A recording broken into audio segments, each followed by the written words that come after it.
Lebanon को खत्म करने की पूरी प्लानिंग में लगा इजराइल अब जमीनी आक्रमण की फिराक में जुटा है। कहा जा रहा है कि जिस तरीके से उसने गाजा को तहस नहस कर दिया था, वैसे ही वो लेबनान में घुसकर हमला कर सकता है। मिडिल ईस्ट में बढ़ रहे इस तनाव के कारण दुनिया भर के देश चिंतित हो चुके हैं। सोमवार को इजराइल की ओर से हिजबुल्लाह के सैकड़ों ठिकानों को निशाना बनाया गया। लेबनान के कई इलाकों में हवाई हमले किए गए और जबरदस्त तबाही मचाई गई।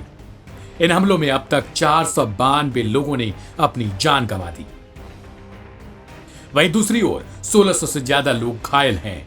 ऐसे में अब इस बात की आशंका जताई जा रही है कि इजराइल गाजा के बाद लेबनान में भी जमीनी आक्रमण कर सकता है, क्योंकि उसने ठीक इसी पैटर्न पर कार्रवाई करते हुए गाजा में ग्राउंड आक्रमण शुरू किया था।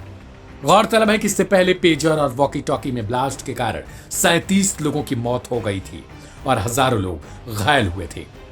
इस हमले के पीछे भी इजराइल को जिम्मेदार ठहराया गया था। इस बीच नेतन्याहू ने लेबनान के लिए एक वीडियो संदेश जारी किया है।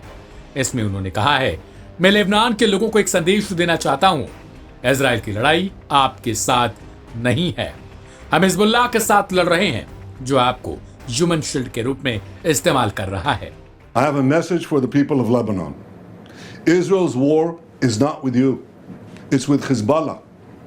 For too long, Hezbollah has been using you as human shields. It placed rockets in your living rooms and missiles in your garage. Those rockets and missiles are aimed directly at our cities, directly at our citizens. To defend our people against Hezbollah strikes, we must take out those weapons.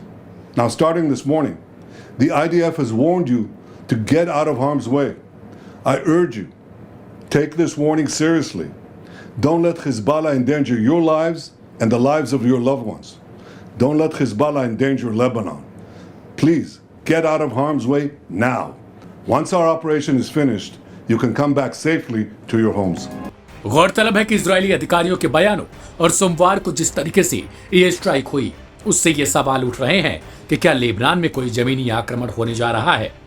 हालांकि कल Israeli सेना के प्रवक्ता Daniel Hagari से जब इस बारे में सवाल पूछा गया तो उन्होंने साफ तौर पर कोई बयान नहीं दिया। लेकिन अगर इजराइल का साल भर पहले वाला प्लान देखा जाए तो धीरे धीरे अब इस बात की आशंका तेज हो गई है कि जमीनी आक्रमण वाला प्लान वो जरूर बना रहा है। सवाल है कि आखिर साल भर पहले ऐसा क्या हुआ था। तो बता दें कि हमास के लड़ाकों ने इजराइल में घुसकर तबाही मचाने की भरपूर कोशिश की थी और उन्होंने कुछ हद तक इसमें कामयाबी भी पाई। इसके बाद इजरायली फोर्स ने जमीन से आक्रमण करना शुरू कर दिया था। करीब 5 दिनों तक गाजा में हमास के ठिकानों पर बम बरसाने के बाद इजरायली सेना ने जमीनी आक्रमण की शुरुआत की।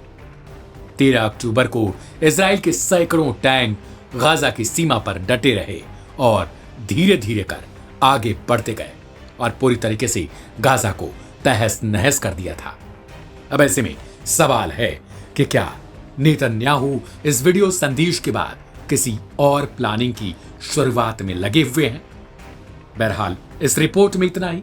बाकी की तमाम सारी खबरों के लिए सब्सक्राइब करें लाइव हिंदुस्तान।